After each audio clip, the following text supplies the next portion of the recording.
जय हिंद साथियों। आज के वीडियो में हम देखेंगे कि भारत और चीन के जो सीमा रेखा है, उस सीमा रेखा पर चीन ने एक बांध बना रही है। आज उसको डिटेल चलेंगे कि आखिर ये चीन ने जल युद्ध किस तरह से चाहते हैं कि भारत को जो है जल युद्ध में जो है उलझा कर रखा जाए, इस पर डिटेल चलेंगे। देखिए, चीन ने तिब्बत को तो जब से अपनाया है तब से देखिए, चीन ने इतने बड़े देश होने के बावजूद एक छोटा सा तिब्बत को अपनाने का उसका मुख्य कारण यही है कि किस तरह से जो जबरदस्ती भारत को परेशान किया जाए।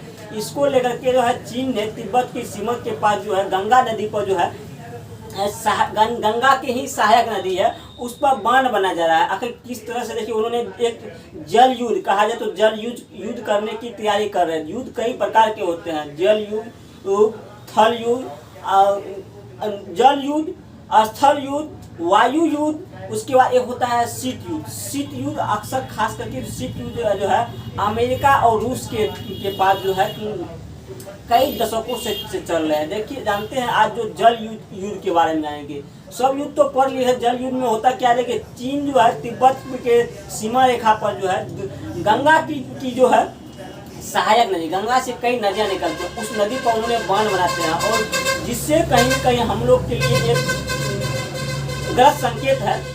हालांकि चीन ने भारत से जल युद्ध की तैयारी में पूरी तरह से जुटी हुई है।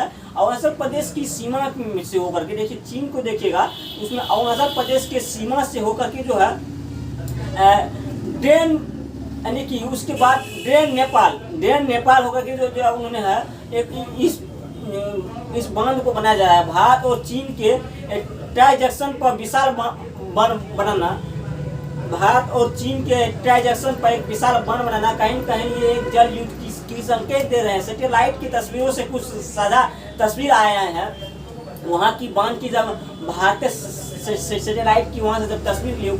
अब ये बताया कि सैटेलाइट क्या होता है। सैटेलाइट वो होता है जिस एक समय था बताए थे कि APJ अब्दुल कलाम जब बम बना रहे थे 1964 ईस्वी में, तो अमेरिका ने उस समय में करोड़ों रुपया खर्च करके जो भारत की निगरानी के लिए सिर्फ जो है सैटेलाइट लगाए थे। तो वहीं हर देश दूसरे देश की जानकारी को जानने के लिए, गोपनीय जानकारी को जानने के लिए सैटेलाइट लगाया था। उसी सैटेलाइट के माध्यम से जो है पता चला है कि अब चीन ने जो है ड्रेन नेपाल की सीमा पर जो उन्होंने एक बांध बना रहा है, और ये बांध कहीं कहीं हम लोगों के लिए एक अशुभ संकेत मिल रहा है। हालांकि विशाल बांध बनाने का कारण कई कारण हो सकते हैं। चीन का कहना है, चीन हमेशा से जो है औद्योगिक क्षेत्र में जो है ज़्यादा रहते हैं। उसका देखिए, यानी कि ये चीन में जो है जंगबो नदी पर, यानी कि चीन में एक नदी है जंगबो नदी पर भी उन्होंने एक बांध बना रहे हैं। हालांकि का पास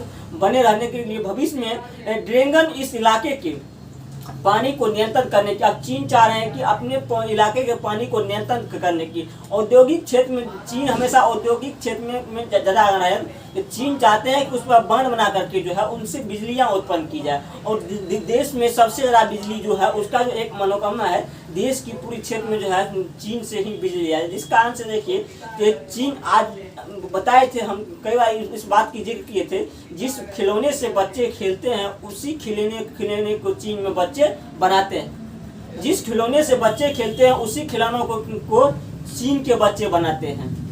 इस कारण से ड्रेन की लंबाई जो है, और जो बन रहा है ड्रेन, यानी कि नेपाल भारत और चीन के सीमा पर जो है चीन ने जो ड्रेन बना रहे हैं, उसमें उस ड्रेन में उसकी लंबाई 300 से 400 मीटर लंबा बताया जा रहा है कि उस ड्रेन की लंबाई जो है 300 से 400 मीटर लंबाई। हालांकि चीन में कई ऐसे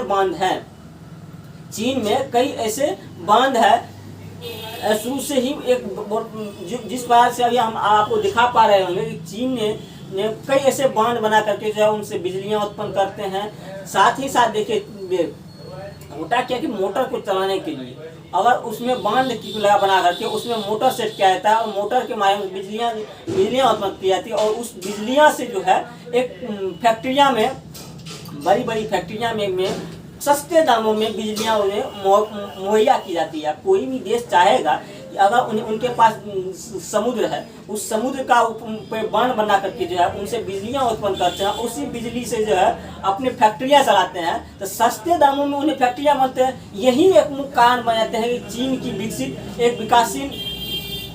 की एक विकसित कंट्री होने का सबसे मुख्य कारण। जबकि बात ये देखिए 1962 से पहले चीन की अर्थव्यवस्था से पूरी दुनिया में सबसे जो है डाउन जा रही थी। पूरी दुनिया में अर्थव्यवस्था के किसी लेवल पर चीन नहीं था। आज इतना कम समय में चीन क्यों इतना आगे जा रहे हैं, इसका मुख्य कारण यही है। उसकी मानसा ही है कि पहले उन लोग के अंदर भय पैदा करो, अगर वो नहीं डर रहा है उनके स्तर पर कब्जा करो, अगर स्तर हमें हाथ से छूट गया उनके बाद जो है उन्हें पैसा दो। उसकी जो मनोवृत्ति है, पैसा दो, पैसा दे करके उन्हें गुलाम। जैसे इस तरह से चीन अभी जो है CPEC के माध्यम से जो पूरी पाकिस्तान को मानसिक रूप से गुलाम बना चुके हैं। हालांकि वो दिन दूर नहीं, पाकिस्तान तो चीन के हवाले हो ही जाएंगे। तो इस तरह से हमारी ध्यान किधर रहना चाहिए, हमारी ध्यान इधर रहना चाहिए क्योंकि चीन ने भारत और नेपाल की सीमा पर बांध बना रहे हैं, उस बांध में पर हमारी निगाहें रहना चाहिए कि चीन ने क्या चाहता है, चीन ने क्यों। आप जब एक मिनट ये भाई, जब 1964 से 62 की कार्यकाल 62-64 की कार्यकाल में जब चीन और भारत की युद्ध हुए थे, उस समय में ही 64 में जो सिंधु जल समझौता जो हुए थे, उस सिंधु जल समझौता में बताइए उसमें चीन भी शामिल थे, अमेरिका भी शामिल थे। उसके बाद ये दोनों के कहने पर जो है भारत ने भारत की पानी को पाकिस्तान लाने के लिए कहा। जब उस आपके कहने से हम सिंधु जल समझौता पर हमारे प्रधानमंत्री ने हस्ताक्षर तो कर दिए, लेकिन हमारे कहने से वो ड्रोन पर जो बांध बन रहा है उस बांध पर प्रतिबंध क्यों नहीं लगाएगा। अब जिसको इस बात में ये देखिए ड्रोन पर बांध बनने से हमें घाटा क्या है या हमें फायदा क्या है, ये इसका दो ही कारण हो सकते, या तो उससे हमें फायदा मिलेंगे या हमें घाटा मिलेंगे। कोई भी कारण होने से या तो फायदा या तो घाटा होंगे। देखिए चीन ने भूटान पर भी अपना कब्जा बनाने के लिए चाह रहे थे, और भूटान पर हालांकि हमारे देश ने उन पर बांध बना करके जो है चीन से जो पानी आ रही थी, जो बंगाल के खाड़ी में जा रहे थे, उस पर बांध बना करके क्या किए थे, बिजली उत्पन्न किए थे। और देखिए उस बांध बनाने से भूटान को फायदा हुआ कि मुफ्त में बिजली सभी को मिल रहे हैं, और उनसे बिजली भी हम उनसे खरीद और बेचने का एक अवसर भी मिल रहा है कि हम उनसे बिजली खरीद कर ले रहे हैं। चीन वही चाहता है, चीन की रणनीति ही यही है। उसका कहना था भूटान को कि हम बनाते हैं बांध और हमसे बिजली तुम खरीद कर लो, हम बिजली मुफ्त में लेके, एक अपोजिशन रूप में उन्होंने कहा था। तो चीन हमेशा से एक कुचल कर दुनिया की अर्थव्यवस्था को कुचल कर खुद को आगे बढ़ाता, चाहे वो कोरोना हो, चाहे वो अन्य युद्ध हो। इस बारे में हमने आज जाने कि किस तरह से चीन ने कोरोना पर अपना 300 से 400 लंबा बांध बना रहे हैं, उस बांध से हमें क्या फायदा और घटा है। आप पूरी बातों को अच्छी से समझ गए होंगे। तब तक के लिए जय हिंद, जय भारत।